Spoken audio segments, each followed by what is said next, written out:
Сайн мэцэн үзэгчдээ таны шинэ 7 хоногийн ажил үс өдрөг бүтэмжтэй эхэлсэн гэдэгт итгэлтэй байна. 2017 оны 6 сарын 12-ны өдөр улс орон болоод дэлхийд дахна болсон үйл явдлыг багцлан хүргэх мэдээллийн цаг хөтөлбөр эхлэж байна. Туурах тусгаар Монгол улсад минь өнөөдөр 82 хүү 88 охин дууга хатаан шинээр мэдээлжээ. Монгол улсад минь бүлнэмэн ирсэн бяцхан иргэдтэй эрүүл мэндийн сайхан бүхнийг хүсэн өрөөе. Монголын үрс маш олон болтугай.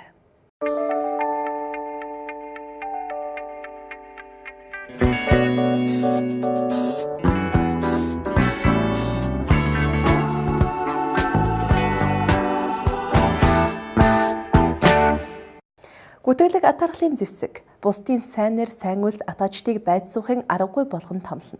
Хүмүүсийн сайн нэрийг гутааж гэгээтэй үйлсийг нь харлуулахын тулд атаачид гүтгэлгийг зэвсэг болгон ашиглана. Агсан зэвсгээ гаргууд сайн эзэмшин хорлон сүйтгэж шиг атаачид гүтгэлгийн арга хэлбэрийг гаргууд сайн эзэмсэн байна. Гүтгэлэг бол галт зэвсэг шиг аюултай зэвсэг юм гэж Монгол улсын 2 дахь ерөнхийлөгч Нацгийн Багонд Тэтэм 3 номороо дамжуулан хэлснийг дуулгая. Оюундан тунгаан тэгээрээ эрхэм үзэгчдээ өнөөдрийн цаг мэдээллийн хөтөлбөрөөс Иргэний нисгийн ерөнхий газрын холбогдох албан тушаалтнууд өнөөдөр тайлбар өглөө. Дотоодын ачаа тээврийг нэгдсэн зориулалтад оруулан тийш хадгалах, хүлээн авах, гардуулах шинэ үйлчлэгийг эхлүүллээ. Өнгөрөгч бие гаргаас эхлэн шөнийн тээврийг эхлүүлсэн байна. Саналаа өгөхөр бүртгүүлсэн хэлийн чанд дахь 7209 иргэнээс 4816 буюу 66.8% нь саналаа өгчээ. Францад явагдсан парламентын сонгуульд их баригч хүчин хэрэгүүлж байна. Их Британий ерөнхий сайд шин засгийн газраа бүртгүүллээ. Иран улс Катарт хүнсний тусламж үзүүлж байна. Эдгээр онон бусад мэдээллийн дэлгэрэнгүй хүлээн авч үзээрэй. Сэтгүүлч Отгонбаатар дотоод мэдээ танилцуулна.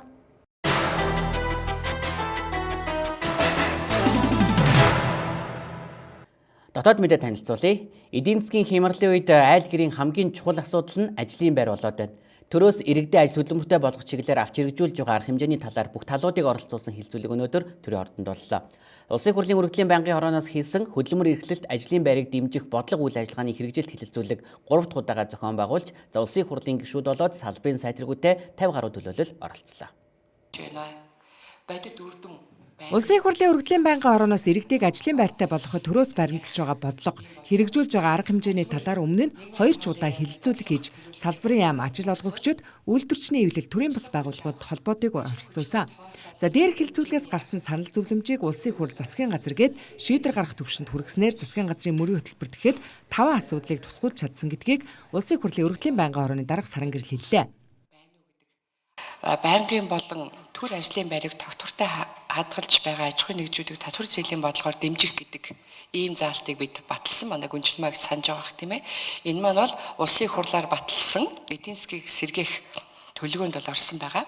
За хоёрт нь бол иргэдийг гадаад улсад тодорхой хугацаагаар ажилуулж төрөөс энэ чиглэлээр арга хэмжээ авах гэдэг ийм заалт байсан. За гурав дахь нь төрөөс бизнес эрхлэгчдэд олгож байгаа тусгай зөвшөөрлийн тоог цөөрүүлэх, мөн мэргэжлийн хяналт татвар нийгмийн даатгал хууль хяналтын байгууллагын давхарцсан хяналт шалгалтыг цөөрүүлэх, хүн сурталыг арилгах гэсэн ийм заалт маань мөн эдийн засгийн хямралаас гарах төлөвлөгөөнд орсон байгаа. За дараагийн асуудал гэвэл тодорхой эрхэлсэн ажилгүй иргэдийг богино хугацааны цагийн ажилд зуучлах, цалин хөлсийг тухай бүр олгох боломжийг бүрдүүлэх, за эцэст нь ажлын байрны эрэлт хэрэгцээнд үндэслэж богино хугацаанд мэргэжил болгох сургалтыг зохион байгуулж ажлын хүчнийг бэлдэх гэсэн ийм одоо та бидний 1-р сарын 24-нд гаргасан зөвлөмжөөс бол эдийн засгийг сэргээх улсын хурлаар баталсан төлөвлөгөөнд орсон гэдгийг би та бүхэндээ бас хэлэх нь зүйтэй гэж бодож байна. Засгийн газраас хөдөлмөр эрхлэлтийг нэмэгдүүлж ажлын байрыг шинээр бий болгох чиглэлээр 5 бүлэг 40 тулаан ажил төлөвлөжээ. 2017 онд байнгын болон төр ажлын байранд нийтдээ 40 мянган ажлын байр бий болгох зорилт тавьснаас эхний 6 сарын байдлаар 16400 иргэнийг шинээр ажилтаа болгосон байна. Ажилгүй талд нөлөөлж байгаа хамгийн том хүчин зүйл нь цалин хөлс бага. Дээрээс нь хөдөлмөрийн зах зээлийн эрэлт нийлүүлэлт хоорондоо уялдаа холбоогүй байгаагаас үүдэлтэй гэж салбарын сайд хэллээ. Томоохон төслүүдэд хэрэгжүүлж байж ажлын байр шинээр бий болно. Хамгийн сүүлд тэгэхэд Макин цементийн үйлдвэр ашиглалтанд орсноор 865 ажлын байр шинээр бий болсон. Гэвч 500 ажлын байранд нь нарийн мэргэжлийн сургагч багш гаднаас урж ирж сургалт явуулж байж авч байгаа нь өнөөдөр мэргэжилтэн бэлтгэж байгаа боловсролын байгууллагууд ч зах зээлээс судлах шаардлагатай болсныг харуулсан үйл явдлаа гэдгийг салбарын сайд хэлсэн. Энэ эдийн засгийн бодлогоч нөгөө хөдөлмөрийн зах зээл дээрх эрэлтээр тодорхойлох гэдэг юм л да. Өнөөдөр эрэлтийг хөтөлбөрийн зах зээл дээр ийм эрэлттэй нөө гэсэн нэг цаас байхгүй байна. Ийм цаасгүйгээр өнгөрсөн 27 жилийн хугацаанд явчихж. Одоо хөтөлбөрийн чиг үүрэг хариуцсан сайд нь өөрөө аж ахуйн нэгж компаниуд руу очиж одоо холын болон ойрын хөтөлбөрийн зах зээл дээрх эрэлтийг асууж явахсаар аргагүй байдалд орж байгаа.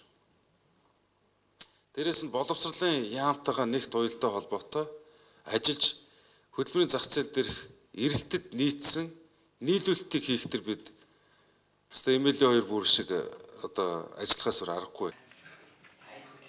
Өнөөдөр Монгол Улс халамжийн бодлогоос хөдөлмөр эрхлэлтийн бодлогод шилжих шаардлагатай болжээ. Зөвхөн халамжийн 69 чиглэлээр жилдээ 250 тэрбум төгрөгийг улсын төсвөөс зарцуулж байна. Монголын хөдөлмөрийн насны 3 хүн тутмын нэг нь халамж хүртэгч болон хууржээ. Хөдөлмөр эрхлэлтийг дэмжих үүднээс иргэнд 10 сая, аж ахуйн нэгжид 20 сая төгрөг хүртэл бага хүүтэй зээл олгох зэргээр арга хэмжээ авч байгааг хэллээ. Орон нутгийн болон нийслэлийн онцлог хэрэгцээнд тулгуурласан төсөл хөтөлбөрүүдийг манай хөдөлмөр халамж эвлэх ерөнхий газар дээр бол тендерийн материалыг нь хүлээж авч сонгон шил оруулаад байгаа. Энэ хүрээнд бол одоо тендерийн хороо манай материалаа хүлээгээд авчихсан. Одоо үнэлгээний хашигтанд явж байгаа. Энэ нь бол одоо жилдээ нэг 3 орчим хувийн хүүтэй байхаар хөдөлмөр эрхлэлтийг үндэсний зөвлөлийн гишүүдээс санал авахаар одоо альбом хүсэлтөө гэдэг нь бол явуулчихсан байгаа. Мөн хөдөлмөр эрхлэлтийг дэмжих сангаас олгож байгаа жижиг зээлийн үйлчлэгэнд бол энэ жил нэг 20 орчим тэрбум төгрөг төсвөлснөөс өнөөдрийн байдлаар 10 тэрбум төгрөгийг тухайн гэрээтэй арилжааны банкнд шилжиж өгсөн. Засгийн газар зам барилга гээд гадаадаас ажиллах хүч олноор ажилуулдаг байдлыг 50% бууруулахаар ажиллаж байгаа. Тухайлбал дорнодоос газрын тос олборлож байгаа Хятадын Петрочайна дачин тамсаг компани өмнө нь 1350 хятад ажилтан оруулж ирдэг байсныг 700 болгон бууруулсан. Хилцүүлэх салбарын яамны мэрэгчлэтнүүдээс гадна дүүргийн хөдөлмөр эрхлэлт хариуцсан мэрэгчлэтнүүд Монголын ажил олгогчдын холбоо үйлдвэрчний эвлэл, хөгжлийн бэрхшээлтэй иргэдийн холбооны төлөөлөлд оролцож өөрсдийн байр сууриа илэрхийлсэн. Хоорондын уялдаа холбоо ерөөсөө байхгүй. Тухайлбал одоо уулуурхаа салбарт ирэх 4 жил хичнээн ажлын байр бий болохын, хичнээн уурхай ашиглалтанд орохын, барилга хот байгуулалтын яамгад хичнээн ажлын байр бий болохоор төлөөлж байгаа. Тэрнтх боловсон хүчингийн хэн бэлтгэе гэдэг ийм мэдээллийн нэгдсэн цогц юу байж иж энэ бусад төрийн байгууллагууд болон хувийн хвшлийн байгууллагч тэндээс харна. Ямар мэрэгжилтэн ямар курс дамжаа нээвэл одоо энд би эрэлттэй байх нь ихтэй сургуулиуч гэсэн хүнээ харна тийм үү. Тэгэхээр яг ийм салбар зөвлөлүүдийг бас яриа. Тэгээ энэ салбар зөвлөлүүд нь хөдөлмөрийн яам дээр нэгтгэгдэж одоо ерөнхий сайд танилцуулагдаж бодлого орж шийдэгдэг байх хэвээр. Шууд ажлын байран дээр ажиллаж чадахгүй байгаа залуучуудыг энэ ахмад мэрэгчлэлтний зөвлөх багууд зохион байгуулсан тэр сургалт маягийн одоо мэрэгсэн цаашин сургалтыг бол ахмадууд энэ бүгд одоо холбож тэгээд тэр хөдөлмөр эрхлэлтийг дэмжих сан жижиг дунд үйлдвэрлэлийг дэмжих сангуудтай холбож өгөх ийм одоо том бодлого явагдаж байгаа гэж хамтын байгууллага ойлгож байгаа. Дотооддоо ажлын байр бий болохоос гадна гадаад улс оронд ч ажлын байр бий болох ажил зуучлах асуудал чухлаар тавигдаж байна. За өнөөдөр бүгд найрамдах Солонгос улсад Монголын 34 мянган хүн ажиллаж байгаа. Монголд ирээд 3 жилийн дотор тэдний 60% нь ажилгүй байдаг гэсэн судалгааны дүн гарчээ. Тиймээс гадаадд ажиллаж байгаад эх орондоо ирсэн хүмүүст ажлын байр бий болгох шаардлага байгаагч хэлсэн. Ажлын байрыг нэмэгдүүлэх тэр дундаа эдийн засгийн хүндрэлтэй байгаа нөхцөлд бас гадаадд ажиллах хүч зуучлах төр өөрөө энэ ажлыг зохион байгуулах чиглэлд хөдөлмөр нийгмийн хамгааллын яам онцны гардаж ажиллах ийм шаардлага байгаа гэдгийг хэлжээсэн. Тэгэхээр өнгөрсөн хугацаанд та бүх маань энэ чиглэлээр одоо ямар ажил хийж чадваа? Япон улстай бид эдийн засгийн яг ямар хамтын ажиллагаа өрнүүлэх юм бэ? Энэ хүрээндээ бид болсон хүчнээ дадлагчигч ажилтан байдлаар бид гаргах. Тэгээд тэндээ очиод яах вэ гэхээр одоо практик дээр дадлах хийнэ гэсэн үг. Улмаар шаардлага хангаж байгаа бол тухайн аж ахуйн нэгж компани нь хүсээ зөвшөөрвөл тухайн хүнийг 2 жилийн хугацаатай гэрээтэй ажилуулах ийм нөхцөлтэйгөр. Тэгэхээр үндсэндээ бол 3-5 жилийн хөтөлбөр гэсэн үг.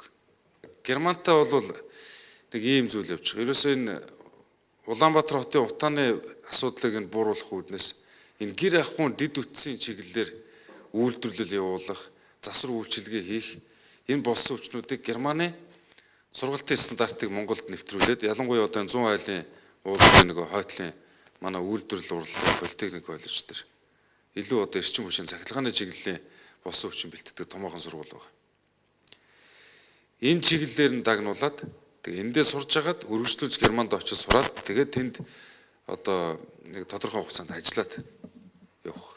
Хүмүүс ч ганц хүсэж байгаа юм нь одоо нэг удаагийн тэтгэмж халамж биш. Ердөө л болж игэл байнгын ажлын байртай болохгүй бол төр ажиллаараа байгаа тэг тогтвортой орлоготой болохыг хүсэж гин гэдгийг очисон газар бүхэн уулзсан хүн болгон ирж байгаа бичиг болгон биднэрт үзүүлж яана л да. За улсын хурлын өргөдлийн байнгын орноос зохион байгуулсан хөтөлбөр эрхлэлт ажлын байрыг дэмжих бодлого үйл ажиллагааны хэрэгжилт хилцүүлгээс оролцогчдын саналыг тусгасан зөвлөмж гаргаж хөтөлбөр нийгмийн хамгааллын сайдад хүргүүллээ. За авч хэрэгжүүлэх арга хэмжээ нэг бүрт хяналт тавьж үр дүнг тооцно гэдгээ ч хэлсэн юм а. Үзүүлэх нислэг үйлдэхээр Монголд ирсэн Оросын холбооны улсын бидний хил занснаар Ан 24-ийн шинжилсэн загварын онгоц энэ сарын 2-ны өдөр Чингис хаан олон улсын нисэх буудлаас хөөрөх үедээ Ослын булд хийсэн. За энэ онгоцыг Монголд нисэх зөвшөөрөлгүй, бүртгэлийн гэрчлэгээгүй гэсэн мэдээлэл олон нийтэд цацагдтуулсан. За үүнд иргэний нисэх ерөнхий газраас холбогдох албан тушаалтан өнөөдөр тайлбар өглөө. Оросын холбооны улсын TVS 2 MC онгоц 6 дугаар сарын 2-ны 15 цаг үед үзүүлэх нислэг үйлдэхээр Чингис хаан олон улсын нисэх буудлаас хөдөлсөн ч хөөрч чадалгүй нисхийн зурвасны хажуур унсаа. Ослын улмаас онгоцны далавч дугуй идэрчээ.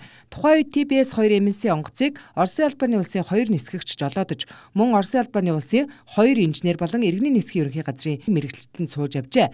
За Ослын улмаас нэг ч хүн бэртэж гэмтээгүй байна. Онгоц Оросын албаны улсын эзэмшлих тэндээ бүртгэлтэй нисгэгч нь хүртэл орсон байсан. За манад үзүүлэх нислэг үйлдэхдээ нисхийн зөвшөөрөл болон нислэг тэнцэх чадварын гэрчлэгээ, агаарын хөлгийн бүртгэлийн гэрчлэгээ, бусад баримт бичгийг бүгдийг бүрдүүлсэн байсан гэлээ. Иргэний нисхийн тухай Монгол улсын хуулийн дээр Монгол улсын агаарын хөлийг нэвтрэх, Монгол улсын агаарын зайд нислэг үйлдэх заавал зөвшөөрөл авсан байх заалттай байдаг. За энэ заалтын дагуу энэ агаарын хөлөг маань яасан бэ гэхээр 5 сарын 18-ны өдөр за иргэний нисхийн ерөнхий газарт за нислэг үйлдэх хүсэлтэд ирүүлсэн байдаг. За одоо энэ маягтан дээр байна 5 сарын 18-ны өдөр за Монгол улсад нислэг үйлдье гэдэг ийм хүсэлтэд манад ирүүлсэн байдаг. За энэний дагуу бид их шалгаад 5 сарын 22-ны өдөр энэ нислэгийг Монгол улсад Монгол улсын агаарын зайд нислэг үйлдөхийг зөвшөөрлөө бид хөргүүлсэн байдаг. За энийг бол ямарваа нэгэн одоо тайлбаргүйгээр би нэг харуулдаг. 5 сарын 22-ны өдөр ингээ хөргүүлсэн. Иргэний нисхийн ерөнхий газрын вебсайтн дээр тавьсан агаарын хөлгийн бүртгэл байхгүй байна гэсэн тийм мэдээлэл бас дагшаа мэдээлэл явна лээ. Тэрэн дээр бас тайлбар өгчээ. Ерөнхийдөө энэ ямар агаарын хөлгүүдийн бүртгэлийг тавьдаг юм бэ гэхлээр Монгол улсын иргэн аж ахуй агаарын тээвэрлэгчний өмчлөлд байгаа агаарын хөлгийн бүртгэл энд тавигддаг. Монгол улсын хэмжээнд энэ бол Оросын холбооны улсын өмчлөлд байгаа агаарын хөлөг яриад. Тэгэхээр энэ бүртгэлд орох шаардлагагүй тийм боломжгүй. Ослын шалтгааныг тогтоох баг Оросын албаны улсаас ирж шинжилж байна. Дүгнэлт нь 3 сараас 1 жилийн дараа гарна. Урьдчилсан дүгнэлтээр Осолд цагаагаарын болон гадны хүчин зүйлсийн нөлөө байгаагүй гэдгийг тогтоожээ. Манай Монгол 40-50 жил ашиглаж байсан Ан 2 онгоцыг суурин дээр хамгийн орчин үеийн хөдөлгөөртэй, хамгийн эдийн засгийн үр ашигтай, хамгийн боломж тийм өөрчлөлт хийсэн агаар хөлгөд бидхэн танаа Монгол санал тавьж байна гэсэн үгнээс бидхэн бол Оросын албаны улстай бол хамтран ажиллахаар шийдсэн байна. Энэ Чингис хааны нисэх будууд болсон энэ явдалтай холбоотойгоор Монгол улсын засгийн газар, зам тээврийн хөгжлийн яам, иргэний нисхийн ерөнхий газар ямар ч үр төлбөрт орохгүй гэдгийг аль бие усаар хэлмээр байна. Яагаад гэвэл энэ өөрөө Оросын холбооны улсын онгоц, дээр нь Оросын холбооны улсын бүртгэлтэй онгоц байсан учраас иргэний нисхийн байгууллагын үйл ажиллагаа, төрийн байгууллагын үйл ажиллагаанд ямар нэгэн улс төрийн нам, сонгуулийн штаб хөндлөнгөөс битгий оролцооч гэдгийг аль бие усаар уриалмаар байна. Яагаад гэвэл энэ осол шинжилгээг шалгах энэ үйл явдал чинь олон улсын ИКАО-гийн Анекс 13-аар зохицуулагддаг. Бид нар олон улсын ИКАО-гийн өмнө хүлээсэн үүрэгтэй. Энэ осол шинжилгээг шалгаж байх хугацаанд элдв худлаа мэдээлэл тараахгүй өгөхгүй байх үүрэгтэй. Оросын албаны улсын TPS-2 MC онгоцон өмнө нь Монголд нисж байсан Оросын албаны улсын Ан 2 онгоцны их бие далавчанд их засвар хийж Америкийн нэгдсэн улсад үйлдвэрлэсэн хөдөлгүүр тавьж 5 хаалгац синс 50 тохижуулсан. Америкийн нэгдсэн улсын хөдөлгүүр 1100 морины хүчин чадалтай болсон байна. За манай улс уг онгоцыг сум дундын нислэг болон онцгой байдал эрүүл мэнд хөдөө аж ахуйн нислэгт ашиглах талаар судалгааг 2003 оноос эхлэн хийж эхэлсэн. Энэ дагуу Монголд үзүүлэх нислэг үйлдэхээр ирээд байсан юм байна. Дотоодын ачаа тээврийг нэгдсэн зохицуулалт оруулан тээш хадгалах, хүлээн авах, гардуулах шинэ үйлчлэгийг эхлүүлж байна. За өмнө нь иргэдийн ачаа тээшийг хуваарай тээвэр эрхлэгчид дайвар маягаар зөөвөрлөдөг байсан бол энэ үйлчлэгийг нэгдсэн зохион байгуулалтанд оруулж даатгалтай, баталгаатай тээвэрлэлт хийгдэхээр энэ шинэ үйлчлэгээ онцлогтой юм байна. За өмнө нь иргэдийн ачаа тээшийг хуваарай тээвэр эрхлэгчид дайвар маягаар зөөвөрлөдөг байсан бол өнөөдрөөс эхлэн энэ бүх байдлыг халж зохион байгуулалтанд оруулж даатгалтай, баталгаатай тээвэрлэлтийн системд шилжүүлж байна. За Улаанбаатар хотын баруун зах Даргаан төвөөс 40 гаруй чиглэл том аврын автобус өдөр бүр орон нутагт хүн тээвэр хийж байна. За тэдэнд өдөр бүр дайвар давдаг. За гэвч иргэдийн дайвар буцаад эзэндээ ирэх, замдаа эвдэрч гэмтэх гээд олон асуудал гардаг. За харин ачаа тээшийн шинэ үйлчлэгээ нэвтэрснээр энэ бүх асуудал байхгүй болж байгаамаа. Ачаа тээш хадгалахын үйлчлэгээ бол өмнө нь байгаагүй. Ачаа тээшээ хадгалахдаа бид нар бол үндсэндээ бол жолоочид дайвараар өгөх, бусдад хүнд өгж явуулах ийм үйлчлэгүүдийг эрхэлдэг байсан. Монгол шуудан компани Улаанбаатар хот дахь болон орон нутаг дахь салбаруудаар иргэд ачаа тээшээ дамжуулан хүрэх ёстой газараа хүргүүлэх ийм үйлчлэгийг бид нар гараас гартагд нэрлэж үйлчлэгээ эхлүүл санал болгож байна.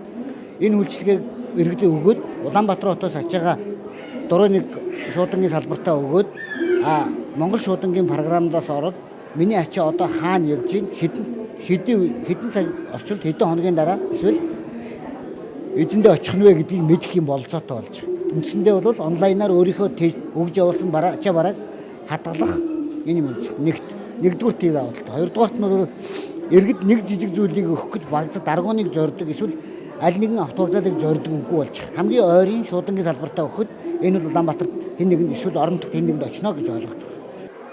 За мөн дээрх үйлчлэгийг хотын зүүн захад тун удахгүй нээхээр ажиллаж байна. За ингэснээр Зүүн аймгийн иргэд ачаа тээшээ найдвартай тээх боломж бүрднэ. За энэ үйлчлэгийг авто тээврийн үндэсний төвөөс гадна Монгол шуудан компани улсын хэмжээний 389 салбараараа таны ачаа тээшийг шуурхай өргөхөд мөн гол үүрэг гүйцэтгэж байгааг онцоллоо.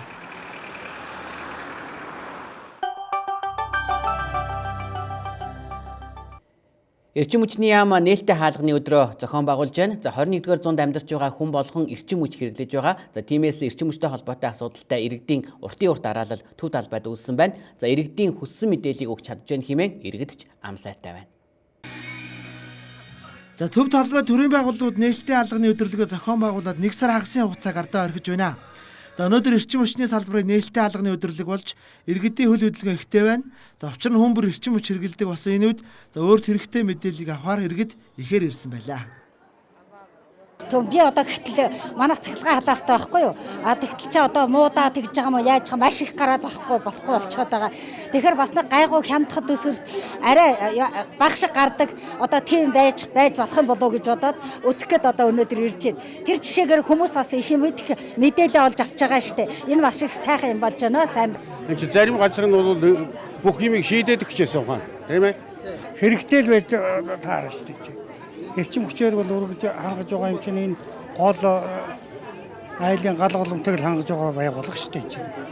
Та улсын ямар мэдээлэл авах? Би болохоор өнөөдөр нөгөө нэг хашаанд 2 айл байгаа байхгүй юу? Тэр 2 айл болохоор нэг тоолууртай байгаа. Цахилгааны тоолууртай. Тэгэхээр зэрэг 2 тустай айл юм чинь тэр тоолуурыг салгаад 2 айл тусдаа тоолууртай болгох тэр талыг л асуух гэдэг явж байна. За мөн сүүлийн үед сэргээгдэх эрчим хүч гэж хүн бүр дор бүрнээ ярих болсон. За тиймээс иргэдийн хувьд энэ өдрөлгөөр сэргээгдэх эрчим хүчний болон нар салхины их усрыг хамгийн их сонирхож байна. За өнөөдрийн байдлаар манай улсад 100 мянга орчим нарны их уср хэрэглэж байна. За цаашд энэ хэрэглээг нэмэгдүүлэх зорилт тавин ажиллаж байгаа. За тиймээс өдрөлгийн үеэр сэргээгдэх эрчим хүчний талаарх мэдээллийг иргэдэд дэлгэрэнгүй өгч байна. Төв эрчим хүчтэй хосолсон тийм системүүд ажиллаад эрчим хүчний өмнөд тарифууд хямдрах энэ төрлийн одоо сэргээгдэх эрчим хүчний хөгжил энэ станцууд бол одоо үр өгөөчтэй ажиллаж ингээд цаашдаа бол 30 он гэхэд 30% дөрөнгө ийм зорилт тавиал ажиллаж байгаа да. За тус өдрөлг маргааш мөн үргэлжлэнэ. За өдөрлөгт эрчим хүчний яамны харьяа 30 орчим байгууллагууд оролцож байгаа. За өдөрлөгийн үеэр цахилгаан дулааны техникийн нөхцөл, за эрчим хүчний барилга угсралтын тусгай зөвшөөрөл, за эрчим хүчний салбарын мэрэгжлийн боловсон өлчин бэлтгэх, давтан сургах, мэрэгшүүлэх зэрэг цогц мэдээллийн үйлчилгээг үзүүлж байна. Нийслэлийн нийтийн тээврийн газраас өнгөрөгч бям гарагаас эхлээд шөнийн тээврийг эхлүүлсэн байна. Тодруулж хэлбэл гүнд жигжид, гоодой, баян булаг гэсэн цуслангийн 3 чиглэлд оройн 22 цагаас шөнийн тэгд 1 цаг 30 минут хүртэл 5 автобусыг нэмэлтээр явуулж эхэлжээ. Зуны улирал эхэлсэнтэй холбогдуулан Улаанбаатар хотын иргэдийн шөнийн цагаар зорчих эрэлтийг хангасан аюулгүй найдвартай тээврийн үйлчилгээг энэ сарын 10-наас үзүүлж эхлээд байна. Шөнийн тээврийн үйлчилгээ 5 шараас ботаник, нисэх, Монгол Улсын боловсролын их сургууль, ард, Зунжин, Долоон будал, Монгол Улсын боловсролын их сургууль гэсэн чиглэлд нийтийн тээврийн автобус үйлчилнэ. За мөн чиглэлийн автобуснууд оройн 22 цаг 30 минутаас шөнийн тэг 1 цаг 30 минут хүртэл үйлчилгээнд явах юм а. Ботаник болон 5 шар гэсэн чиглэл маань 3 тээврийн хэрэгсэл босоо чиглэл буюу нисэх мобис, зунжин мобис чиглэлүүдэд тосор 3 тээврийн хэрэгсэл үйлчилгээр тодорхойлоод байна. За эдгээр үйлчилгээнүүд маань 6 дугаар сарын 10-ны өдрөөс эхлэн үйлчилгээ хүргээд байгаа. Зуны удирлын төгсгөл буюу 8 дугаар сарын сүүлд хүртэл үйлчилгээг явуулахар төлөвлөсөн байна. Нийслэлийн нийтийн тээврийн үйлчилгээнд өдөр тутам нийтдээ 960 гаруй автобус үйлчилдэг. За үүнээс Суслангийн чиглэлд нийтдээ 60 орчим автобус үйлчилдэг байна. Гүнд, жигжид, гоод, баян булаг чиглэлд үйлчлэх 5 автобусыг нийтийн тээврийн нөөц бэлтгэл тэрэгнээс гаргаад байна. За шөнийн тээврт үйлчилж байгаа автобусанд ямар нэгэн хөнгөлөлт байхгүй. За ердийн зорчдог үнээрээ зорчин гэдгийг хэлж байгаамаа. За мөн нийслэлийн нийтийн тээврийн үйлчилгээтэй холбоотой санал хүсэлтийг 32 31 76 32 63 52 дугаарын утсаар 24 цагийн турш хүлээн авч шуурхаа шийдвэрлэх юм а.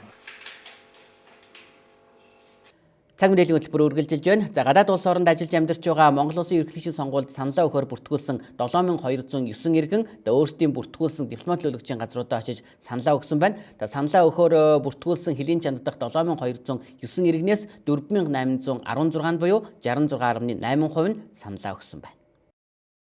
Санал авах явцыг манай улсын дипломат төлөөлөгчийн газар байрладаг 33 улсад 45 салбар комиссоос зохион байгуулжээ. За тэдгээр салбар комиссоос өмнө санал авах иргэдийн бүртгэлийг явуулахад 7209 иргэн саналаа өгөхөөр бүртгүүлсэн байдаг. За өнөөдөр өгч байгаа мэдээллээр за нийтдээ 4816 иргэн саналаа өгсөн байна. Санал өгсөн гэх иргэдийн нас хүйсний ангиллаар нь хийсэн статистик мэдээлэл нэгтгэгдээгүй байна. За бүгд найрамдах Солонгос улс, Америкийн нэгдсэн улсын Вашингтон хотод ажиллаж амьдарч байгаа Монгол улсын иргэд хамгийн идэвхтэй санал хураалтад оролцжээ. Гадаад харилцааны яамн дээр 4-р сарын 19-ний өдөр бол одоо сонгуулийн хуулийн дагуу төв комисс байгуулагдаад за гадаад элчин сайдын яамнууд дээр бидний салбар комиссуудаа байгуулсан. Салбар комиссыг тухайн одоонд байгаа элчин сайд ахлах зохион байгуулагч байгаа нэг ажилтан бас зохион байгуулагч байгаа. Тэг ингээд ажиллаад ингээд дууслаа. Иргэд тухайн улсын орон нутгийн цагаар өглөөний тэг 7 цагаас оройн 22 цаг хүртэл хугацаанд саналаа өгөхөр хуульчилсан. Иймд цагийн нэг бүсчлэлд байгаа иргэдийн хувьд санал өгөх хугацаа өчигдөр 22 цагаар өндөрлсөн юм а. За харин цагийн зөрүүтэй улс оронд амьдарч байгаа иргэдийн хувьд санал авах байр өнөөдөр өдрийн 13 цаг хүртэл ажиллаж иргэдээс саналыг авчээ. За хөлийн чандад ажиллаж амьдарч байгаа иргэдийн хувьд өмнөх сонгуульд саналаа өгөхөөр 6233 иргэн бүртгүүлж байсан. За эдгээр бүртгүүлсэн иргэдээс 4448 иргэн буюу 68.2% та саналаа өгч байсан байна. Хуулийн айхтай ноцтой зөрчил бол байхгүй. Ер нь зөрчил санал авах ажиллагаа хэвээ явагдлаа гэж хэлж болно. Тэгээ сонгуулийн тухай хуулийн 108 дугаар зүйл заасны дагуу сонгуулийн ерөнхий орон өрийн байран дээрээ гадаадд саналаа өгсөн иргэдийн саналын хуудсыг оройн 22 цагт тоолж эхлэх ажиллагаа эхэлнэ. Тэр хүртэл бол одоо сонгуулийн ерөнхий орон дээр хадгалагдах юм аа. Мөн олон нийтийн сүлжээгээр тодорхой нэг нэр дэвшигчийг аль нэг улсад ялалт байгуулсан мэтээр ташаа мэдээлэл цацагдж эхэлсэн. Сонгуулийн тухай хуулийн 98 дугаар зүйлд заасны дагуу сонгуулийн ерөнхий хороо гадаад саналаа өгсөн иргэдийн саналыг тоолох ажиллагааг өөрийн байрандаа энэ сарын 26-ны өдрийн 22 цагт эхэлэх юм а. За иймд энэхүү мэдээлэл нь хууль зүйн үндэслэлгүй буруу мэдээлэл гэдгийг Төв комиссийн бүрэлдэхүүнээс залрууллаа.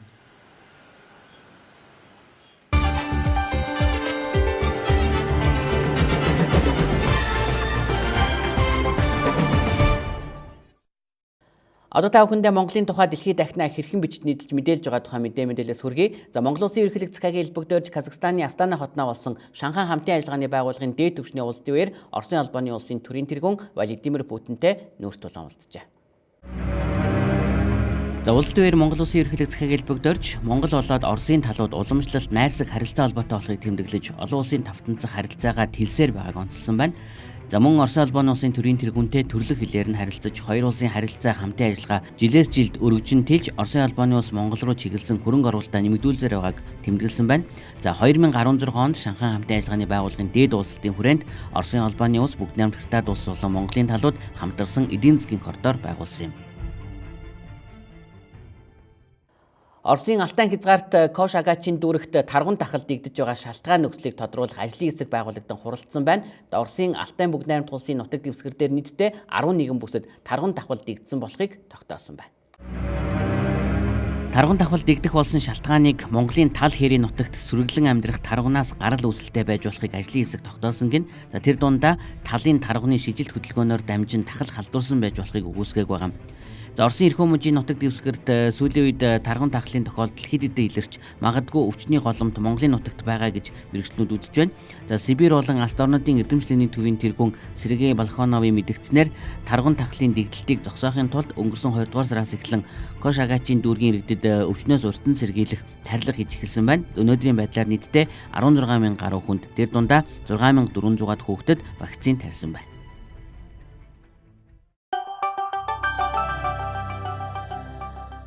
Одоо та бүхэндээ хамтын ажиллагаатай Ази Европын лидүүд зэрүүлсэн мэдээлэлээс хүргэе. За Гонконгийн аж үйлдвэрлэлийн хог хаягдал дахин боловсруулах салбарынхан Тамарт төв штаб байгуулан ажиллаж байна. За тэд штаб байгуулан гишүүдэд цуглуулж төр засагтаа тэдний салбарт тулгарч байгаа асуудлыг хүргэхийг зорьсон байна.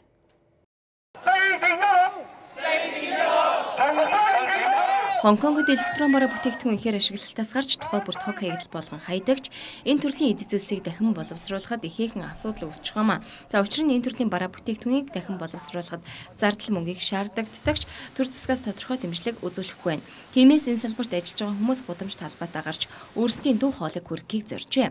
Тэд электрон бараа бүтээгдэхүүнийг дахин боловсруулах үйл ажиллагааны зардал өндөр, шинэ систем нэвтрүүлэх лицензийн зардал өндөр байгаа зэргийг эсэргүүцсэн байна.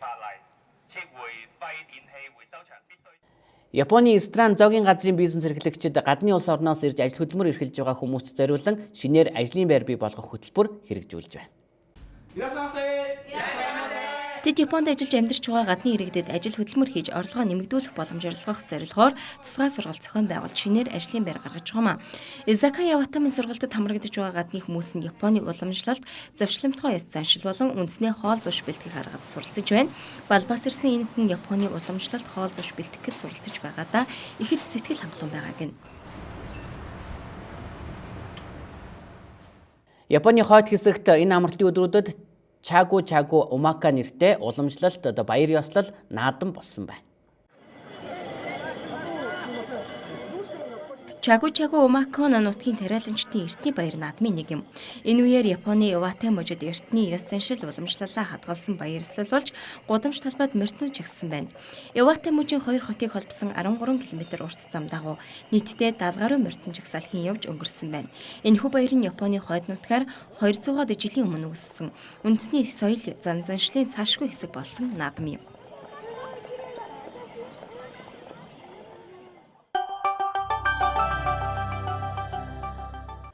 Цаг мэдээллийн хөтөлбөр үргэлжилж байна. Энэ цаг үеид бидэнтэй хамтдаа үзэгч та бүхэн талхлаа илэрхийлье. Дараагийн мэдээ сурвалжуудаа танилцуулъя. За бүгд найрамдах Чех улсад удаан хугацаагаар оршин суух зорилгоор Visa Point системд бүртгүүлэх хүлээлгийн жагсаалт хэрэгж дууссан байна. За харин хүлээлгийн жагсаалтад гарч байгаа энэ өөрчлөлт богино хугацааны Шенгений виз мэдүүлэхээр бүртгүүлсэн иргэдэд хамааралгүй гэдгийг бүгд найрамдах Чех улсаас суугаа элчин сайдын яамнаас мэдгдлээ.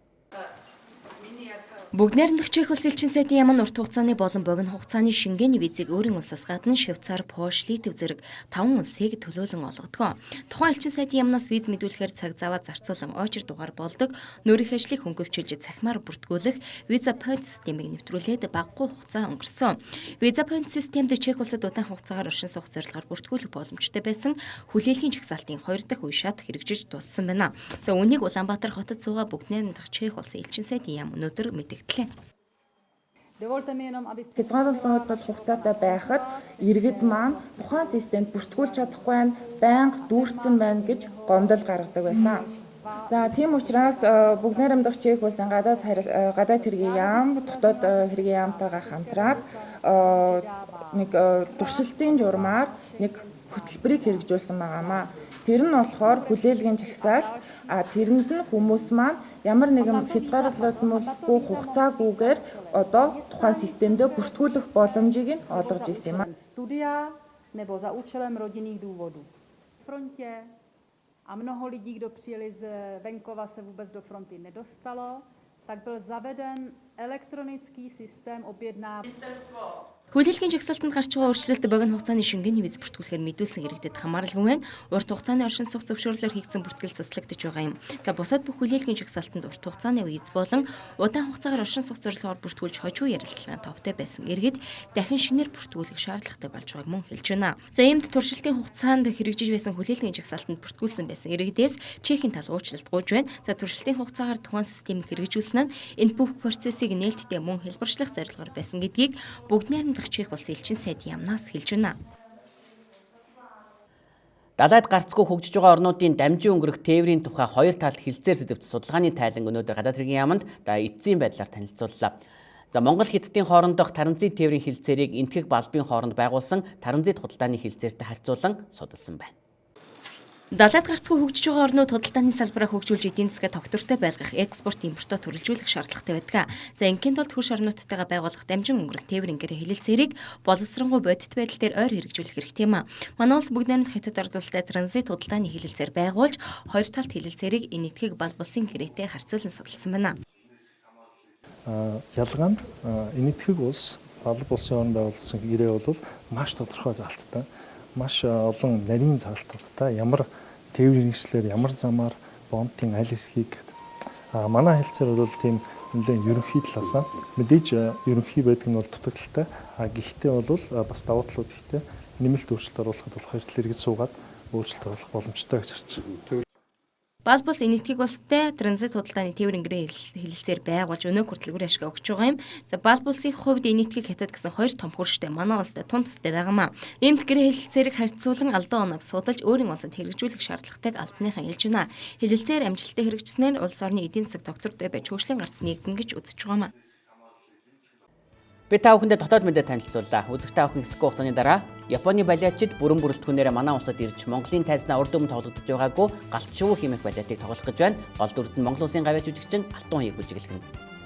Францад явагдсан парламентын сонгуульд эрх баригч хүчин тэргүүлж байна. Их Британий ерөнхий сайд шин засгийн газраа бүрдүүллээ. Иран улс Катарт хүнсний тусламж үзүүлж байна. Эдгээр олон бусад үйл явдлын мэдээллийн дэлгэрэнгүй үзэгч та бүхэн хэсэг хугацааны зар суртахууны дараа хүлээн авч үзээрэй. Цаг мэдээллийн хөтөлбөр үргэлжилж байна.